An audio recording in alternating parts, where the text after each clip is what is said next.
प्यारे बच्चों, आज के इस वीडियो में खरगोश के श्वसन तंत्र के अंतर्गत श्वसन अंगों के बारे में हम जानकारी प्राप्त करेंगे। आप जानते हैं कि श्वसन क्रिया में प्रतिभाग करने वाले जो ऑर्गन्स होते हैं उनको हम श्वसन अंग कहते हैं। तो आज के इस वीडियो में हम श्वसन अंग के बारे में जानकारी लेंगे और इसकी क्रियाविधि, श्वसन की जो क्रियाविधि है उसके बारे में हम अगले वीडियो में डिस्कस करते हैं। तो चलिए आरंभ करते हैं आज का वीडियो, रेस्पिरेटरी ऑर्गन्स। देखिए, सबसे पहले हम यह जानने का प्रयास करते हैं कि श्वसन अंग कहते किसको हैं। श्वसन क्रिया हेतु जिन अंगों द्वारा ऑक्सीजन और कार्बन डाइऑक्साइड का आदान प्रदान होता है उन्हें हम श्वसन अंग कहते हैं। देखिए, श्वसन को अगर मैं परिभाषित करूं तो आप ये कह सकते हैं कि वह उपचय क्रिया जिसके अंतर्गत ऑक्सीजन की उपस्थिति में भोज्य पदार्थों का ऑक्सीकरण होता है एवं जिससे हमें ऊर्जा की प्राप्ति होती है उसे हम श्वसन कहते हैं। और इस क्रिया में कार्बन डाइऑक्साइड गैस शरीर से बाहर छोड़ी जाती है। मुख्यतः अगर हम श्वसन की बात करें तो ऑक्सीजन का अंदर आना और कार्बन डाइऑक्साइड के आदान प्रदान के लिए जिन ऑर्गन्स की आवश्यकता होती है, जिन अंगों की आवश्यकता होती है, उनको हम श्वसन अंग कहते हैं। जैसा यहां मैंने परिभाषा में लिखा है कि श्वसन क्रिया हेतु जिन अंगों द्वारा ऑक्सीजन और कार्बन डाइऑक्साइड का आदान प्रदान होता है उन्हें हम श्वसन अंग कहते हैं। क्योंकि आप जानते हैं कि श्वसन क्रिया के लिए ऑक्सीजन का शरीर में अंदर आना आवश्यक है और ऊतकों द्वारा कार्बन डाइऑक्साइड जो छोड़ी जाती है उसको शरीर से बाहर निकालना आवश्यक है। तो इन गैसों के आदान प्रदान के लिए जो ऑर्गन्स काम में आते हैं उनको हम श्वसनांग कहते हैं। अब ये जो श्वसन अंग हैं इनको हम दो कैटेगरी में बांटते हैं, मुख्य श्वसन अंग और सहायक श्वसन अंग। मुख्य श्वसन अंग जो होता है वह है फेफड़ा या जिसको हम लंग्स के नाम से जानते हैं, और जो सहायक श्वसन अंग हैं वो कौन कौन के हो सकते हैं आपके, नासा छिद्र, नासा छिद्र मतलब नॉस्ट्रिल है ना, जो नासा छिद्र हैं वह नासापथ, आपका वायुनाल, श्वास नाल और श्वसनिका एवं शाखाएं। तो ये सहायक अंग हैं जो श्वसन क्रिया में सहयोग करते हैं। और फेफड़ा तो आपका मुख्य श्वसन अंग है जो श्वसन क्रिया में पार्टिसिपेट करता है। तो श्वसनांग किसको कहते हैं? सिंपल भाषा में कहें तो जो श्वसन क्रिया में प्रतिभाग करते हैं ऑर्गन्स वे श्वसनांग कहलाते हैं। और आप ये भी कह सकते हैं कि जिन अंगों के द्वारा ऑक्सीजन और कार्बन डाइऑक्साइड का आदान प्रदान होता है उन्हें हम श्वसनांग कहते हैं। अब एक एक करके हम इन मुख्य श्वसन अंग और सहायक श्वसन अंगों के बारे में जानकारी प्राप्त करेंगे। सबसे पहले हम बात करेंगे मुख्य श्वसन अंग फेफड़े की, कि फेफड़ा क्या है, किस प्रकार का होता है, इसको जानने का प्रयास करेंगे। देखिए, ये गुलाबी रंग के होते हैं, कोमल अंग हैं और संख्या में कितने होते हैं? दो, एक दायां फेफड़ा और एक बायां फेफड़ा। ये वक्ष गुहा में पाए जाते हैं। देखिए, वक्ष गुहा क्या है?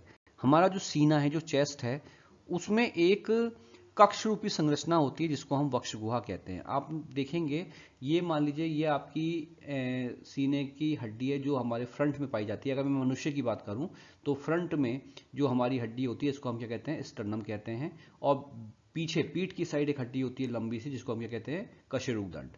और इन दोनों हड्डियों के बीच में आपकी इस प्रकार से लगी होती हैं कि आपकी रिब्स लगी होती हैं जिसको हम क्या कहते हैं? पार्श्विकाएं। इस प्रकार से आपकी पार्श्विकाएं होती हैं, अस्थिपंजर होते हैं। तो ये जो पार्श्विकाएं हैं, इन पार्श्विकाओं के कारण से हमारे वक्ष में अंदर एक जगह बन जाती है, एक स्थान बन जाता है जिसको हम क्या कहते हैं? वक्ष गुहा कहते हैं। आपकी बात समझ में आई? अगर मैं मनुष्य की बात करूं तो हमारे सीने में आगे की ओर एक हड्डी होती है जिसे हम स्टर्नम कहते हैं, पीछे कशेरुकदंड होती है और स्टर्नम और कशेरुकदंड से जोड़ करके आपकी पसलियां पाई जाती हैं। दाएं और बाएं साइड अगर आप देखें तो आपको खुद भी एहसास होगा कि आपके सीने में पसलियां पाई जाती हैं। तो ये जो पसलियां हैं ये एक कक्ष का निर्माण करती हैं सीने में जिसको हम क्या कहते हैं? वक्ष गुहा। और इस वक्ष गुहा के अंदर ही पाए जाते हैं आपके फेफड़े। ठीक है, वक्ष गुहा के अंदर ही पाए जाते हैं फेफड़े। और इन फेफड़ों के चारों ओर जो स्थान है, जो गुहा है, उसको हम नाम देते हैं फुसफुसीय गुहा। ये फेफड़े स्पंजी हैं, स्पॉन्ज के आकार के होते हैं। स्पंजी जैसे आपने देखा होगा गद्दे का स्पंज होता है, उसी प्रकार से ये स्पंजी होते हैं, गुदगुदे होते हैं। और इनके चारों ओर, ये जो फेफड़े हैं इनके चारों ओर एक पतली सी झिल्ली होती है जिसको हम कहते हैं विसरल प्लूरा। इनके चारों ओर एक पतली सी झिल्ली होती है जिसको हम क्या कहते हैं, विसरल प्लूरा कहते हैं। और इसी प्रकार से फुसफुसीय जो गुहा है, इनके चारों ओर की जो गुहा है, उसके बाहर भी एक आवरण होता है जिसको हम कहते हैं पैराइटल प्लूरा। मैं आपको एक बार डायग्राम के माध्यम से समझा दूं। जैसे मान लीजिए ये आपका फेफड़ा है, शॉर्टकट में आप समझिए, मान लीजिए फेफड़ा है, ठीक है। इस फेफड़े के बाहर मान लीजिए ये आपकी कोई झिल्ली है, पतली सी कोई आपकी झिल्ली है, ठीक है। और ये कहाँ बंद है, ये आपकी वक्ष गुहा में बंद है। इस गुहा को हमने क्या कहा, फुसफुसीय गुहा कहा। तो इस गुहा के बाहर भी इस प्रकार का एक आवरण है, इस गुहा में भी बाहर की ओर क्या है, एक आवरण है, ठीक है ना। तो ये जो बीच का गैप है, ये जो बीच का आपका गैप है, इस गैप में एक द्रव भरा होता है जिसको हम फुसफुसीय द्रव कहते हैं। आपकी बात समझ में आ रही है। ये फेफड़े हैं, इस फेफड़े के बाहर एक झिल्ली होगी, ठीक है, जिसको हम क्या कहेंगे, विसरल प्लूरा। और इसके बाहर जो गुहा है, फुसफुसीय गुहा, उसके बाहर भी एक आवरण होगा। ये मान लीजिए फुसफुसीय गुहा है तो इसके बाहर भी एक आवरण है आपका, ठीक है। तो ये एक आवरण हो गया और एक फेफड़े के चारों ओर एक आवरण हो गया। तो इन दोनों आवरणों के बीच में जो स्थान आप देख रहे हैं गैप, इसमें इसी को तो फुसफुसीय गुहा कहेंगे आप। और इसी गुहा में एक द्रव होता है जिसको हम कहते हैं फुसफुसीय द्रव। और ये जो द्रव है ये बेहद इंपॉर्टेंट काम करता है।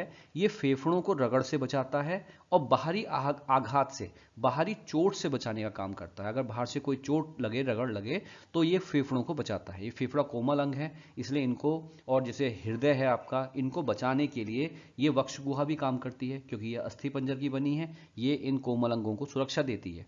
और इसी के साथ साथ ये जो फुसफुसीय गुहा है फेफड़ों के चारों ओर, उसमें तरल पदार्थ भरा होता है जिसको हमने फुसफुसीय द्रव कहा। ये द्रव भी इन फेफड़ों को सुरक्षा देने का काम करता है, बाहरी आघात से बचाता है। एक बार दोबारा से आप समझ लीजिए इनके बारे में, फेफड़ों के वक्ष गुहा के बारे में मैं आपको एक बार विस्तार से और समझा दूं। आपका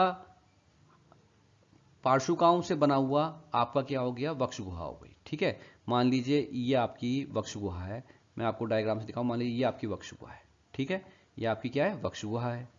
अब इस वक्ष गुहा के अंदर आपके क्या हैं, आपके फेफड़े हैं, ठीक है। ये आपके दो फेफड़े हो गए, ठीक है ना। ये वक्ष गुहा हो गई, ये फेफड़े हो गए। अब इन फेफड़ों के बाहर, इन फेफड़ों के बाहर एक पतली सी झिल्ली पाई जाती है जिसको हमने क्या नाम दिया, पैराइटल विसरल प्लूरा। ये फेफड़ों के बाहर, मान लीजिए यही फेफड़ों के बाहर ये झिल्ली है आपकी, जिसको हमने क्या कहा, पैराइटल प्लूरा कहा, ठीक है। ये आपकी क्या हो गई, पैराइटल प्लूरा हो गई। और मैंने आपसे कहा कि फुसफुसीय गुहा, फुसफुसीय गुहा के बाहर की ओर एक आवरण होता है जिसको हम क्या कहते हैं, पैराइटल प्लूरा कहते हैं। तो ये पैराइटल प्लूरा कहाँ है, ये फुसफुसीय गुहा है। तो ये जो गैप आप देख रहे हैं फुसफुसीय गुहा ही है। तो इस गुहा के बाहर मान लीजिए यहाँ पे एक झिल्ली है पतली सी, और इस झिल्ली को आपने क्या नाम दे दिया, पैराइटल प्लूरा, ठीक है। ये एक झिल्ली हो गई आपकी गुहा।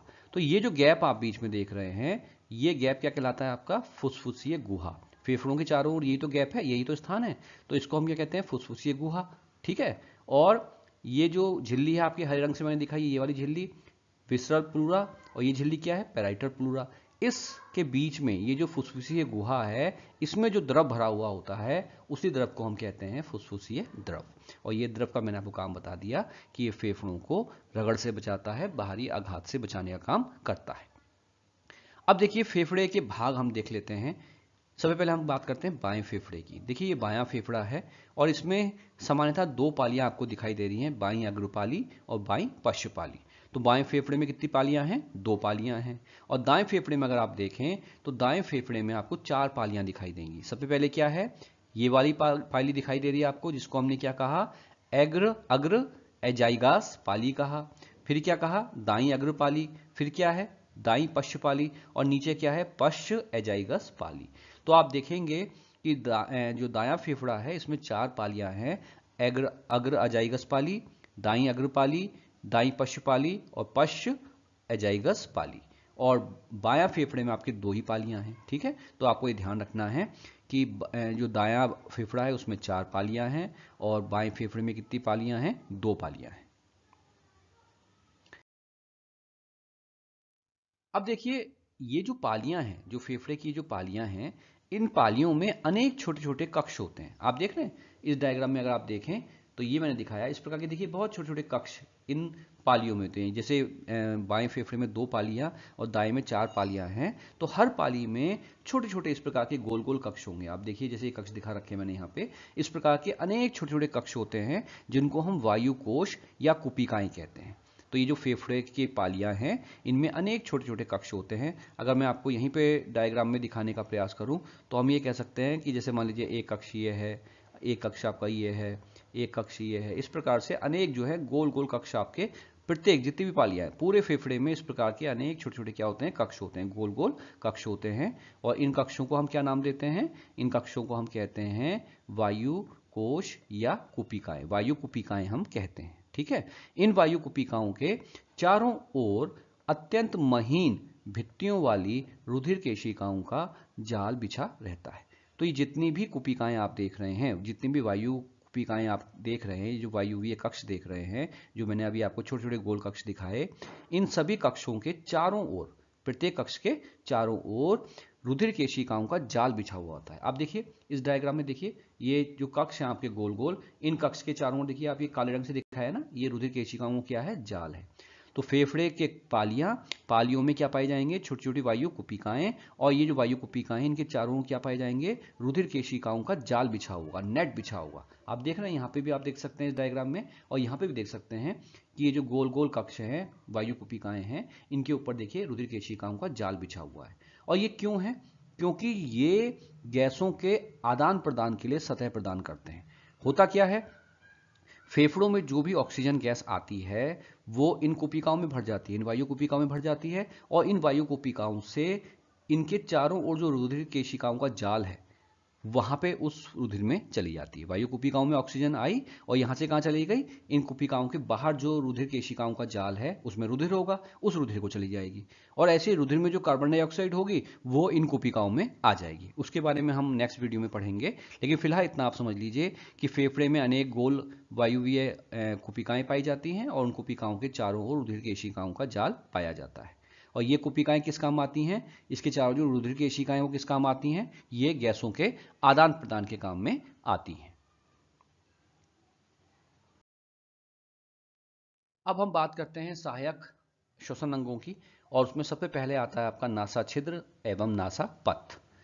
देखिए खरगोश के मुख के पीछे एक जोड़ा वाह्य नासा छिद्र पाए जाते हैं जो मुख द्वार से जुड़े हुए प्रतीत होते हैं। अगर मैं मनुष्य की बात करूं तो आपने देखा होगा कि मान लीजिए मनुष्य की क्या है, ये आपकी नोस्ट्रिल है, नाक है आपकी, है ना, नोज है, और नोज पे यहाँ पे आपके 2 छिद्र होते हैं जिनको हम क्या कह सकते हैं, वाह्य नासा छिद्र। ये नीचे आपका क्या होते हैं, आपके लिप्स होते हैं। ठीक है, मनुष्य की बात कर रहा हूं मैं इस समय, ये आपके लिप्स होते हैं, और इसके ऊपर जो नाक है उसमें ये जो 2 छिद्र आपको दिखाई दे रहे हैं इनको हम क्या कहते हैं, वाह्य नासा छिद्र कहते हैं। ठीक, खरगोश की अगर आप बात करें तो आप देखिए इस डायग्राम में, देखिए यहाँ पे आपको ये 2 छिद्र दिखाई दे रहे हैं, ये क्या कहलाते हैं, ये कहलाते हैं आपके वाह्य नासा छिद्र जो बाहरी वातावरण से संपर्क में होते हैं। इस डायग्राम में भी आप देखेंगे तो यहाँ पे दिखाया गया है, ये वाला इलाका वाह्य नासा छिद्र को रिप्रेजेंट करता है। तो खरगोश में कहिए या स्तनधारी में कहिए, इनमें मुख के पास एक जोड़ी वाह्य नासा छिद्र पाए जाते हैं। मनुष्य में ये देखिए एक जोड़ी है और खरगोश में भी एक जोड़ी है। और खरगोश में क्या होता है, इसका ये जो होठ ऊपर की ओर कटा हुआ होता है, तो ऐसा प्रतीत होता है कि इसके जो दोनों नासा छिद्र हैं वो किससे जुड़े हुए हैं, मुख द्वार से जुड़े हुए से प्रतीत होते हैं, लेकिन जुड़े हुए नहीं होते, ये नासा छिद्र अलग हैं। लेकिन चूंकि इसका होठ, ऊपरी होठ कटा हुआ होता है अंदर की ओर, इसलिए ऐसा प्रतीत होता है कि इसके जो नासा छिद्र हैं वो किससे जुड़े हुए हैं, इसके मुख द्वार से जुड़े हुए हैं। वाह्य नासा छिद्र जो है अंदर की ओर एक कक्ष में खुलता है, वाह्य नासा छिद्र अंदर की ओर एक कक्ष में खुलता है, जिस कक्ष को हम क्या कहते हैं, नासा कक्ष कहते हैं। और नासा कक्ष बाद में भीतरी नासा छिद्र द्वारा ग्रसनी में खुल जाता है। ग्रसनी क्या है, आहार नाल की भाग है, आपको पता है। ठीक है, इस डायग्राम में अगर आप देखें तो ये वाह्य नासा छिद्र है, ये अंदर की ओर देखिए इस नली रूपी संरचना में खुला। ये जो नली रूपी संरचना है इसको हम क्या कहते हैं, नासा पथ कहते हैं। ठीक है, और ये नासा पथ अंदर की ओर खुलता है, यहाँ पे इसको हम कहते हैं भीतरी नासा छिद्र। यहाँ पे होते हैं भीतरी नासा छिद्र। ठीक है, वाह्य नासा छिद्र कौन है, जो बाहरी वातावरण से जुड़े हुए हैं। भीतरी नासा छिद्र कौन है, जो आंतरिक वातावरण से जुड़े हुए हैं। और भीतरी नासा छिद्र और वाह्य नासा छिद्र के बीच का जो ये स्थान है, इसी को हम क्या कहते हैं, नासा पथ कहते हैं या नासा कक्ष भी कहते हैं। यहां आपको यह भी देखना है कि ये जो नासा कक्ष है ये अंदर की ओर देखिए किससे जुड़ रहा है। आप ढंग से देखिए, ये वाला जो स्थान है ये क्या है, ये आपकी ग्रसनी है, ग्रासनाल है, ये आहारनाल का हिस्सा है, जबकि ये वाला जो स्थान है ये क्या है, आपका श्वासनाल है। ठीक है, तो ये भी आपको देखना पड़ेगा कि ये वाला स्थान क्या है, आपका ग्रसनी है, और ये वाला स्थान क्या है, आपका श्वासनाल है। तो यहाँ पे इसलिए मैंने मेंशन किया है कि भीतरी नासा छिद्र द्वारा ये ग्रसनी में खुल जाता है। आप देखिए, ये जो आपका नासापथ है ये यहाँ पे किस में खुल रहा है, ग्रसनी में खुल रहा है ना, ये आहारनाल में खुल रहा है। नासा कक्ष मुख गुहा से तालु द्वारा अलग होता है। अब आप यहां पे देखिए, ये खरगोश का मुंह है, मुख है, और ये ऊपर क्या है, नासापथ है। तो ये नासापथ और मुख गुहा जो है आपकी किसके द्वारा अलग हो रही है, ये हो रही है इस हड्डी के द्वारा, जिसको हम क्या नाम देते हैं, तालु कहते हैं, पैलेट कहते हैं। ठीक है, तो ये भी आपको पता होना चाहिए कि ये तालु का काम क्या है। ये तालु क्या करता है, आपके नासापथ को आपके मुख गुहा से क्या करता है, अलग करने का काम करता है। ये जो नासा कक्ष है इसमें अनेक कागज के समान पतली प्लेट्स पाई जाती हैं। आप देख रहे हैं, ये आपको डायग्राम में दिख रही होंगी, इस प्रकार की प्लेट्स दिखाई दे रही हैं। इन प्लेट्स को हम कहते हैं टर्बाइनल अस्थियां। क्या कहते हैं इनको, टर्बाइनल अस्थियां कहते हैं। और ये कागज के समान अत्यंत पतली उपास्थियां हैं, जिनको हमने क्या नाम दिया है, टर्बाइनल अस्थियां। और ये टर्बाइनल अस्थियां किस किस की बनी होती हैं, देखिए ये मैक्सिला, नेजल और एथमाइड नामक उपास्थियों की बनी हुई होती हैं। ये सभी जो टर्बाइनल अस्थियां हैं ये श्लेष्म कला से ढकी हुई होती है, इनकी चारों ओर श्लेष्म कला पाई जाती है, जिसमें गॉबलेट कोशिकाओं की संख्या क्या होती है, अधिक होती है। ये जो टर्बाइनल अस्थियां हैं इनके चारों ओर श्लेष्म कला पाई जाती है, जिसमें गॉबलेट कोशिकाओं की संख्या क्या होती है, अधिक होती है। ये जो गॉबलेट सेल्स हैं जो टर्बाइनल अस्थियों के चारों ओर है, यही गॉबलेट सेल्स क्या करती हैं, श्लेष्म का श्रावण करती हैं, जिससे नासा कक्ष नम और लसदार बना रहता है। आप जानते हैं, अगर हम अपनी नाक को देखें तो आपकी नाक के अंदर भी आपको श्लेष्म दिखता है ना, चिकना पदार्थ दिखता है, जिसको हम प्रातःकाल साफ करते हैं, नाक को साफ करते हैं तो चिकना पदार्थ निकलता है, जिसको हम सामान्य भाषा में नाक निकल रही है कहते हैं। तो वो तरल पदार्थ कहां से निकलता है, वो तरल पदार्थ इन्हीं टर्बाइनल अस्थियों के श्लेष्म के रूप में निकलता है। ये टर्बाइनल अस्थियों में जो आपकी गॉबलेट सेल्स हैं वो इस श्लेष्म का श्रावण करती हैं, और यही श्लेष्म जो है क्या करता है, इस नासापथ को जो है क्या बनाता है, चिकना बनाता है, लसदार बनाता है और नम बनाने का काम करता है। अब देखिए, ये जो टर्बाइनल अस्थियां हैं, इन टर्बाइनल अस्थियों का एक और बहुत महत्वपूर्ण काम है, इसको आप समझिएगा। ये जो टर्बाइनल अस्थियां हैं जो नासा कक्ष में, ये जो टर्बाइनल अस्थियां हैं कागज के समान, ये श्वसन पथ को टेढ़ा मेढ़ा कर देती हैं। आप देख रहे हैं यहां से, आप देखिए ये जो नलियां आ गई, अस्थियां आ गई, टर्बाइनल अस्थियां, इनकी वजह से क्या हो रहा है, श्वसन पथ कैसा हो रहा है, आपका टेढ़ा मेढ़ा हो रहा है। सीधा श्वसन पथ नहीं है, ये श्वसन पथ कैसा हो गया, टेढ़ा मेढ़ा हो गया। क्यों हो गया, क्योंकि इसमें अनेक टर्बाइनल अस्थियां पड़ी हुई हैं। अब ये टर्बाइनल अस्थियों ने क्या किया, श्वसन की जो रास्ता है, श्वसन का जो मार्ग है, उसका क्या कर दिया, टेढ़ा मेढ़ा कर दिया। अब ये मार्ग टेढ़ा मेढ़ा होने के पीछे कारण क्या है और इसके लाभ क्या हैं, इसको समझिए। देखिए, जब खरगोश सांस लेता है तो स्वाभाविक सी बात है, सांस कहां से अंदर घुसेगी, वायुनासा छिद्र से। आप समझ रहे हैं, ये क्या है आपका वायुनासा छिद्र है ना, तो यहां से क्या होगी, आपकी वायु जो है बाहरी वातावरण से क्या होगी, अंदर प्रवेश करेगी, और अंदर प्रवेश करने के बाद ये वायु इन टेढ़े मेढ़े रास्तों से होकर के क्या होगी, नासा कक्ष में अंदर जाएगी। आप देख रहे हैं ये टेढ़े मेढ़ा कर दिया रास्ता, क्योंकि इसमें टर्बाइनल अस्थियां हैं, और इन टर्बाइनल अस्थियों के कारण से वायु क्या हुई, अनेक टेढ़े मेढ़े मार्ग से होते हुए जो है नासा कक्ष के अंदर की ओर प्रवेश करती है।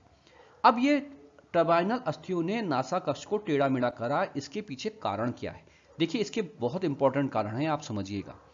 बाहर की वायु का ताप शरीर के ताप के समान हो जाता है। जब वायु यहां से अंदर प्रवेश करती है तो अगर मौसम ठंडा है तो बाहर की हवा भी क्या होगी, ठंडी होगी। मौसम बाहर बहुत गर्म है तो बाहर की वायु भी क्या होगी, बहुत गर्म होगी।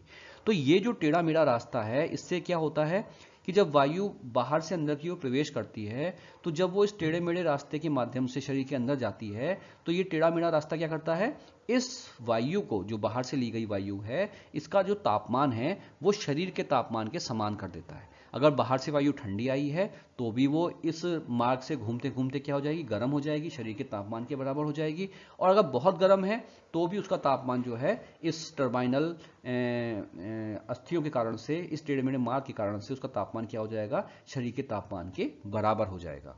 दूसरी बात, आप जानते हैं कि टर्बाइनल अस्थियां क्या करती हैं, श्लेष्म का स्रावण करती हैं, क्योंकि इनके चारों ओर गोबलेट कोशिकाएं पाई जाती हैं। और ये जो चिकना पदार्थ श्लेष्म स्रावण करती हैं, उससे क्या होता है, बाहर से जो वायु आई है वो वायु क्या हो जाती है, नम हो जाती है। वो वायु कैसी हो जाती है, उसमें ह्यूमिडिटी आ जाती है, नमी आ जाती है, वो वायु शुष्क नहीं रहती। और तीसरा अत्यंत महत्वपूर्ण काम क्या है, देखिए बाहर से वायु आएगी तो उस वायु में कार्बन के कण भी हो सकते हैं, उस वायु में धूल भी हो सकती है, उस वायु में कुछ बैक्टीरियाज भी हो सकते हैं, बीमारी के कुछ कण भी हो सकते हैं। तो जब वो बाहर की वायु शरीर के अंदर जाती है तो हमारा काम क्या है कि उस वायु को छाना जाए। उस वायु में जो गंदगी है, धूल, मिट्टी, कार्बन के कण या बैक्टीरिया हैं, उनको शरीर के अंदर जाने से क्या किया जाए, रोका जाए। तो ये जो टर्बाइनल अस्थियों के द्वारा स्रावित श्लेष्म है वो क्या करता है, चिकना होता है वो, तो वो इस धूल में जो कार्बन या धूल के कण या बैक्टीरिया के कण होते हैं उनको क्या कर देता है, यहीं पे रोक देता है, उनको छान देता है और साफ साफ वायु ही अंदर जा पाती है। आपको जैसे मैंने शुरू में भी कहा कि हम लोग मनुष्य जो है सामान्यतः सुबह उठकर अपनी नाक साफ करता है। आपको पता है कि जब हम नाक साफ करते हैं तो नाक से चिकना पदार्थ निकलता है, और अगर आप धूल भरे स्थानों पे होके आए तो वो जो चिकना पदार्थ है वो काला काला चिकना पदार्थ निकलता है। कारण क्या है, जो बाहर से हमने हवा ली वाह्य नासा छिद्र के द्वारा, वो हमारी कहाँ गई, नासा कक्ष में गई, और वहां पे टर्बाइनल अस्थियों द्वारा स्रावित श्लेष्मक पाया गया जिसने इस धूल को छान दिया, और वही धूल जो है इस श्लेष्मक के साथ मिलकर जो है काले पदार्थ के रूप में हमारी नाक से बाहर निकाला जाता है सुबह, है ना। तो वैसे ही खरगोश में भी होता है। तो ये तीन मुख्य लाभ हैं इन टर्बाइनल अस्थियों के। पहला, वायु, बाहर की वायु का तापमान शरीर के तापमान के बराबर कर देती हैं। दूसरा, श्लेष्मक के प्रभाव से बाहर की वायु क्या हो जाती है, नम हो जाती है। और तीसरा, वायु में अगर कोई धूल या कण बैक्टीरिया के या कार्बन के कण हैं तो वो यहाँ पे क्या होंगे, छन जाएंगे, यहीं पे रुक जाएंगे, श्लेष्म में घुल जाएंगे, वो यहीं रह जाएंगे और शरीर के अंदर केवल साफ हवा ही प्रवेश करेगी। अब हम बात करते हैं दूसरे सहायक अंग की, जिसको हम कहते हैं वायुनाल। देखिए, भीतरी नासा छिद्रों को फेफड़ों से जोड़ने हेतु एक नाल होती है जिसे हम वायुनाल कहते हैं। अभी तक आपने देखा कि बाह्य नासा छिद्र से वायु अंदर आई, और यहां पे कौन सा छिद्र है आपका, भीतरी नासा छिद्र। तो बाहरी नासा छिद्र और भीतरी नासा छिद्र के बीच का जो स्थान है इसको हमने क्या कह दिया, हमने कहा इसको नासा कक्ष। अब जो भीतरी नासा छिद्र से हवा फेफड़ों तक जानी है, अब यहां पे आ गई हवा आपकी भीतरी नासा छिद्र में, यहां से फेफड़ों तक जाने के लिए जो नाल होती है उसको हम क्या कहते हैं, वायुनाल कहते हैं। भीतरी नासा छिद्रों को फेफड़ों से जोड़ने हेतु जो नाल होती है उसे हम वायुनाल कहते हैं। वायुनाल का जो ऊपरी हिस्सा होता है वो घाटी द्वार द्वारा ग्रसनी से जुड़ा हुआ होता है। वायुनाल का जो ऊपरी हिस्सा है वो घाटी द्वार के द्वारा ग्रसनी से जुड़ा हुआ होता है, जो भोजन ग्रहण करते समय एपिग्लोटिस से बंद हो जाता है। आप देखिए, ये जो स्थान आप देख रहे हैं ये है आपकी वायुनाल, जिसको हम श्वासनाल भी कहते हैं, ये है आपकी वायुनाल। अब आप देखिए, यहां से वायु अंदर आई ना, यहां से वायु अंदर आई। अब ये वाली नली क्या है, ये आपका आहार नाल है, ये ग्रसनी है आपकी, आहार नाल है, और ये क्या है आपकी वायुनाल।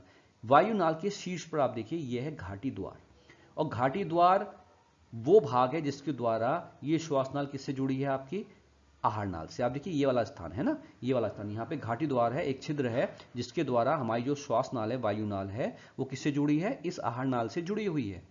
अब मान लीजिए खरगोश ने खाना खाया, मान लीजिए खरगोश ने आपका खाना खाया, तो खरगोश ने खाना खाया तो यहां से खाना अंदर जाएगा, और जब खाना अंदर जाएगा तो ये संभावना हो सकती है कि वो खाना कहां चला जाए, श्वासनाल में चला जाए, या वो खाना ग्रसनी में चला जाए, आहार नाल में चला जाए। तो इसीलिए इस घाटी द्वार के शीर्ष पर, इस घाटी द्वार के शीर्ष पर एक दरवाजा है, एक ढक्कन है जिसको हम एपिग्लोटिस कहते हैं।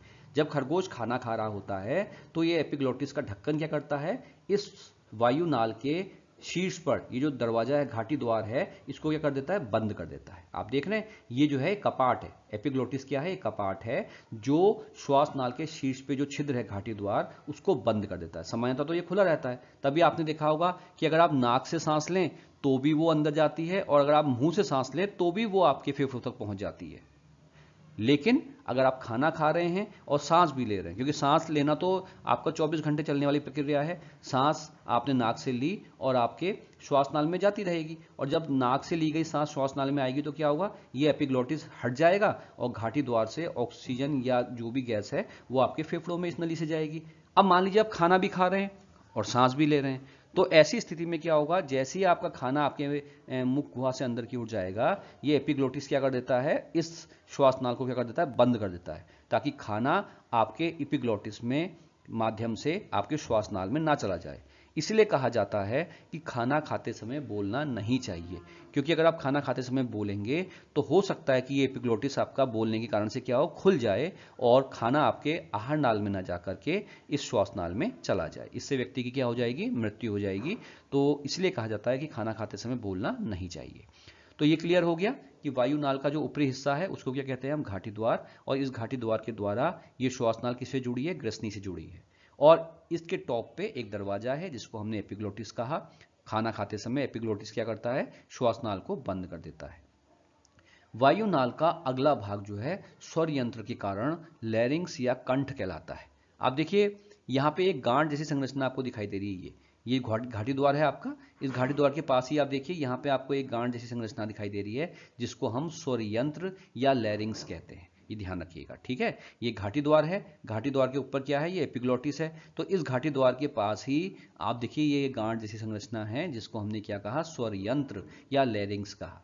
इसके अलावा नीचे का जो भाग है, ये जो नीचे का हिस्सा है, इसको हम श्वसन नली या ट्रैकिया के नाम से जानेंगे, ठीक है। तो वायुनाल में नीचे आपकी ये श्वसन नली या ट्रैकिया हो गई, ऊपर घाटी द्वार, घाटी द्वार के ऊपर एक ढक्कन जैसी संरचना जिसे हमने एपिग्लोटिस कहा, और इसी श्वसन नाल के अगले भाग में ये आपको एक संरचना दिखाई दे रही है जिसको हम क्या कहते हैं, स्वर यंत्र या अंग्रेजी में कहेंगे लैरिंग्स। अब देखिए श्वसन नली का जो अगला भाग आपका है, जिसको हमने क्या कहा अभी, लैरिंग्स या कंठ कहा या आपको स्वर यंत्र कहा, ये क्या है। देखिए ये बक्से के आकार का एक खोखला यंत्र है। आप देखिए श्वसन नाल का जो अगला हिस्सा है इस डायग्राम में, ये जो बक्से के आकार का संरचना आपको दिखाई दे रही है, ये है आपका कंठ। ये एक बक्से के आकार का संरचना है और यह आगे की ओर कंठ द्वार, कंठ द्वार मतलब घाटी द्वार से संबंधित होता है। तो ये जो कंठ है आपका, ये कंठ जो आपका बक्से के आकार का एक खोखला यंत्र है, या जिसको हम स्वर यंत्र भी कह सकते हैं, ये आगे की ओर घाटी द्वार से संबंधित होता है। इस कंठ की ये जो आपका बॉक्स के आकार की जो संरचना है, इसकी दीवारों में कुछ कार्टिलेज पाए जाते हैं। वो कौन कौन से हैं, thyroid plate, epiglottis plate, cricoid plate, arytenoid plate और सेंटोरिनी प्लेट। ये 5 प्लेट्स जो हैं इस कंठ की जो है दीवार बनाने का काम करते हैं। स्वर यंत्र की जो गुहा है उसको हम कंठ कोश के नाम से जानते हैं। ये जो आपका स्वर यंत्र है, इसकी जो गुहा है उसको हम क्या कहते हैं, कंठ कोश कहते हैं, जिसमें लचीले और पीले रंग के स्वर तंतु पाए जाते हैं जो महीन झिल्ली के बने होते हैं। अब देखिए ये वाला स्थान आप देख रहे हैं, ये है आपकी क्या, कंठ गुहा। और इस कंठ गुहा में आप देखिए ये आपको धागे जैसी संरचना दिखाई दे रही है, जिसको हम कहते हैं स्वर तंतु कहते हैं। इन तंतुओं का एक जोड़ा एरिटिनॉइड उपास्थि के अगले सिरे से जुड़ा होता है, जिसे हम असत्य स्वर तंतु कहते हैं, जबकि दूसरी जोड़ी जो है पिछले सिरे से जुड़ी होती है, जिसे हम सत्य स्वर तंतु कहते हैं। आप देखिए एरेटिनॉइड उपास्थि आपकी ये है, ठीक है ना। तो इस एरेटिनॉइड उपास्थि में आप इस अस्थि को देखिए, ये एरेटिनॉइड उपास्थि को आप ये देखिए, ये जो दिखाई दे रही है आपकी, इस उपास्थि के अगले सिरे पे आप देखिए यहाँ पे आपको कुछ तंतु दिखाई दे रहे हैं, इनको हम कहते हैं असत्य स्वर तंतु। और निचले सिरे पर भी आपको कुछ तंतु दिखाई दे रहे हैं, जिसको हम कहते हैं सत्य स्वर तंतु। तो यहाँ आपकी बात समझ में आ गई। कंठ या जो स्वर यंत्र है वो आपका क्या है, श्वासनाल के अगले भाग में है, और मैंने आपको पहले ही बता दिया घाटी द्वार या कंठ द्वार से संबंधित है।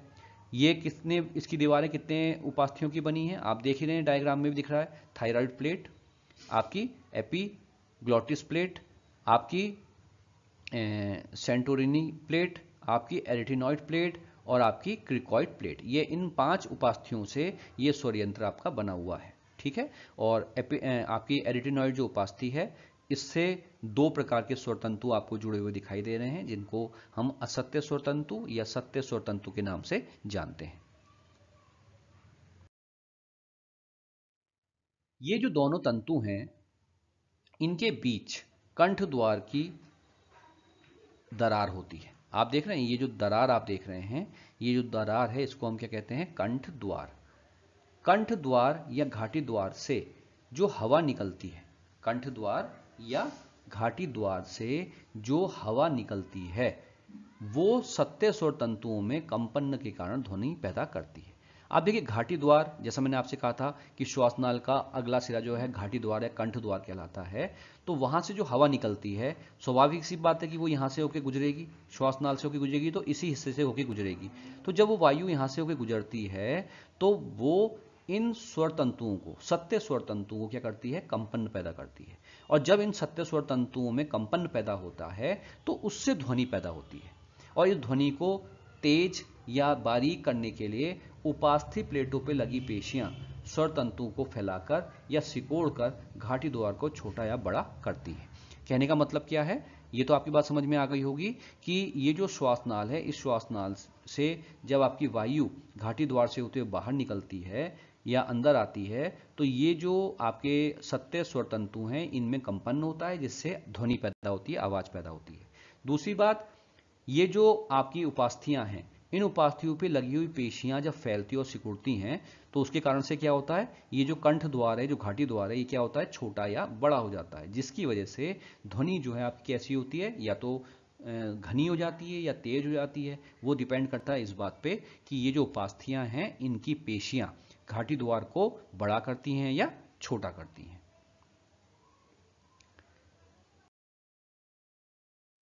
अब देखिए, जैसा मैंने आपको बताया कि जो ये कंठ है या जो आपका स्वर यंत्र है, इस स्वर यंत्र के पीछे का जो हिस्सा है वो क्या है, आपका श्वासनाल है, ठीक है, श्वसन नली है। जैसा डायग्राम में भी यहां दिखा रखा है कि इस कंठ के बाद का जो हिस्सा है ये आपकी श्वसन नली है। और इस श्वसन नली में अगर आप देखेंगे डायग्राम में तो आपको यहां दिखाई दे रहा है कि सी के आकार के कुछ छल्ले रूपी संरचना आपको दिखाई दे रही है। ये दिखाई दे रहा है आपको, सी के आकार के छल्ले दिखाई दे रहे हैं। ये उपास्थि के बने हुए छल्ले हैं जो अधूरे हैं, ये पूरे नहीं होते, अंग्रेजी के सी के आकार के होते हैं, ठीक है। तो श्वसन नली पर उपास्थि के अनेक छल्ले होते हैं जो अंग्रेजी के सी के आकार के दिखाई देते हैं। ये जो श्वसन नली है इसका भीतरी सिरा श्लेष्मक कला का बना होता है। ये जो आपकी श्वासनाल है, कंठ के आगे की जो नली है वायुनाल, जिसको हमने श्वासनाल कहा, इसके अंदर जो झिल्ली है वो किसकी बनी होती है, श्लेष्मक कला की बनी होती है। और ये झिल्ली भी क्या करती है, ये इस श्वसन नाल को क्या बनाती है, नम और लसदार बनाती है। ये जो श्वसन नली है इसके अंदर जो झिल्ली है वो भी श्लेष्मक कला की बनी है और वो भी श्लेष्म का श्रावण करती है, जिससे इसके अंदर जो भी वायु जाए वो नम हो जाए और उस वायु में अगर कोई बैक्टीरिया या धूल है तो वो इसी श्लेष्मक में यहीं पे फंस जाए, फेफड़ों तक ना जा पाए। आप देखिए हमारा शरीर कितना सुरक्षा को महत्ता देता है। पहले आपके नासा छिद्र में घुसते समय ही नासा कक्ष में श्लेष्मक में धूल आपकी फंस गई, अगर उसके बाद भी धूल मौजूद है तो इस वायुनाल में आते समय भी जो श्लेष्मक है वो बैक्टीरिया और धूल के कण को क्या कर लेगा, यहीं पे फंसा देगा, ताकि फेफड़ों तक जो है आपकी शुद्ध वायु ही जाए। अब देखिए हम बात करते हैं श्वसनी और श्वसनिकाओं की। ढंग से आप समझने का प्रयास कीजिएगा कि देखिए श्वासनाल आगे की ओर चलकर दो भागों में विभाजित हो जाती है। जो श्वासनाल है वो आगे की ओर चलकर दो भागों में विभाजित हो जाती है, जिसे हम श्वसनी कहते हैं। प्रत्येक श्वसनी अपनी ओर की फेफड़े में प्रवेश करती है। जैसे मान लीजिए ये आपकी श्वासनाल है, अब ये श्वासनाल, एक श्वासनाल चली गई आपकी कहाँ, बाएं फेफड़े में, और एक चली गई आपकी कहाँ, दाएं फेफड़े में, ठीक है। तो ये क्या कहलाएगी आपकी, ये कहलाएगी आपकी क्या, श्वसनी, ठीक है। तो वायुनाल दो भागों में बढ़ गई, दोनों शाखाओं को आपने क्या नाम दे दिया, श्वसनी दे दिया। अब ये श्वसनी अपनी ओर के फेफड़े में चली गई, ये श्वसनी दूसरी ओर के फेफड़े में चली गई। वहां जाने के बाद ये श्वसनियां फिर से जो है शाखाओं में बढ़ जाती है। अब यहां पे आने के बाद ये श्वसनी आपकी मान लीजिए ये बढ़ गई आपकी शाखाओं में, ठीक है। आप देखिए ये आपकी क्या हुई, शाखाओं में आपकी बढ़ गई, ठीक है। अब ये जो श्वसनी शाखाओं में बटी, इन शाखाओं को हम कहते हैं श्वसनिका। समझ बता गई, इनको क्या कहेंगे हम, श्वसनिका कहेंगे। आप देखिए यहां पे लिखा भी है श्वसनिका, ठीक है। तो इन शाखाओं को हमने क्या कहा, श्वसनिका कहा। अब यहां पे आपको ये ध्यान रखना है कि जो आपका दायां फेफड़ा है उस दाएं फेफड़े में 4 पालियां हैं, तो वहां पे श्वसनिकाएं भी 4 होंगी। देखिए 1 2 3 दिखाई है मैंने, ये कितनी होंगी, 4 होंगी, क्योंकि दाएं फेफड़े में पालियां कितनी हैं, 4 है। लेकिन बाएं फेफड़े में यद्यपि 2 पालियां होती हैं, लेकिन बाएं फेफड़े में जो श्वसनिका है वो संख्या में 1 ही होती है, तो 1 ही श्वसनिका होगी। अब ये जो श्वसनिका आई प्रत्येक पाली में, ये फिर से 2 या 3 शाखाओं में बंट जाती हैं। देखिए थोड़ा कॉम्प्लिकेटेड है, समझने का प्रयास कीजिएगा। ठीक है, अब क्या होता है, ये जो श्वसनिकाएं हैं ये फिर से अब आपकी कितनी शाखाओं में बढ़ जाती हैं, 2 या 3 शाखाओं में बढ़ जाती हैं। अब देखिए इससे आपकी कितनी शाखाएं निकल गई, 2 या 3। इस श्वसनिका से कितनी निकल गई आपकी, 2 या 3 निकल गई। तो अब इनको हमने क्या नाम दिया, श्वसन श्वसनिका कहा। अब ये श्वसन श्वसनिका पुनः 2 से 11 शाखाएं बनाती हैं, जिन्हें हम कूपिका वाहिनियां कहते हैं। अब ये श्वसन श्वसनिकाएं फिर से आपकी 2 से 11 शाखाएं आपकी इस प्रकार से बना देती हैं, जिसको हमने क्या कहा, कूपिका वाहिनी कहा। प्रत्येक कूपिका वाहिनी का अंतिम सिरा जो है फूल जाता है, जिसे हम कूपिका कोश कहते हैं। अब देखिए ये जो कूपिका वाहिनी है आपकी, इसका अंतिम सिरा इस प्रकार से क्या होगा, आपका फूल जाएगा। आप देखिए ये इस प्रकार से फूल जाएगा। डायग्राम में आप देखिए आपको दिखाई दे रहा है। तो इस प्रकार से ये जो कूपिका वाहिनी बनी, ये कूपिका वाहिनियों का अंतिम सिरा क्या होगा, फूल जाएगा, जिनको हम क्या कहेंगे, कूपिका कोश कहेंगे।